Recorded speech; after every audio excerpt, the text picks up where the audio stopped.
question that we get a lot: when should I see a veterinary oncologist? I'm going to throw this question to you, Dr. Ettinger, in New York, since you are a veterinary oncologist. When should someone see a vet oncologist? And I guess the other question is, why? That's a great question. I think you should come and see an oncologist as soon as the diagnosis of your pet's cancer has been confirmed by your regular veterinarian. Okay. Now, I know, Dr. Dressler, not everyone chooses to go the route of a traditional, the traditional things in terms of chemotherapy and radiation. Do you have any thoughts about, when it's appropriate to see a vet oncologist? Is it all the time? And are there certain situations when you would or you would not? What are your thoughts? Well, it is a really good question, and one of the fundamental skills that we talk about in dealing with dog cancer is really becoming an advocate for your pet and being a real guardian. And a big piece of guardianship is decision making, and you can't make good decisions unless you have information. You need to gather the information. And an oncologist is really very, very skilled at giving you information concerning, in particular, chemotherapy and radiation, and in some cases surgery.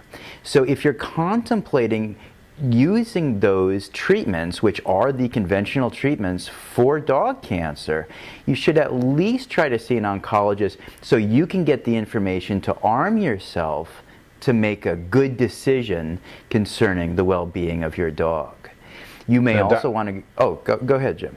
Well, I was going to say, Dr. Ettinger, what happens usually, I know every case is different, but what happens usually the first time a client or a patient comes in? What do you normally go through? Well, we get a good history of the pet, and when the symptoms of this cancer were first noticed by the owner, when the bump was noticed, or when it was picked up on x-rays or some sort of imaging. We do a complete physical exam just like the regular veterinarian, but then we're really going to talk to the owners about the biopsy, about the diagnosis of cancer, and we can make some generalizations of how this cancer behaves. Is it a malignant cancer? Is it going to spread? And one of the things that's super important is to figure out, has it spread at time of diagnosis. So for different cancers, it may be different, but we may do some chest x-rays or CT scans or ultrasounds that are going to help us, figure out, has the cancer spread, and then what are the recommendations after that point. Now, Dr. Ettinger, I understand that there are approximately 200 or less veterinary oncologists in North America. Is that right? Mm-hmm. I think it's What happens if you're in do you know what the number is? I think it's about 300. 300, okay. Yep. What happens if you're in a community where there isn't an oncologist nearby? Yeah, and unfortunately, that's a common problem in certain parts of the country. It's less of a problem in the urban areas where there may be more oncologists.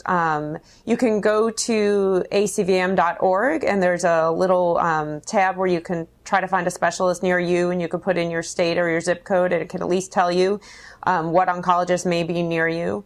In other parts of the country, you may need to turn to an internist, an internal medicine specialist. In those areas where there is not an oncologist, they often become pretty savvy and have, can be a good referral source for you for that situation. Okay. Dr. Dressler, any final thoughts on when to see an oncologist? Well, again, the bottom line is when you're contemplating chemotherapy, when you're contemplating radiation, and in many cases surgery, it's always useful to get all of the information you need. And don't forget that we have a wide variety of different tools in our toolbox for dealing with dog cancer. Diet, supplements, brain chemistry modification, life quality enrichment, all of these various things, and we need to use a full spectrum approach so that we can maximize the outcome and get the benefit of the use of each of these different tools, and the benefit is very real. Okay, Dr. Dressler in Hawaii, Dr. Ettinger in New York, thank you very much for being with us. Thank you. Thank you.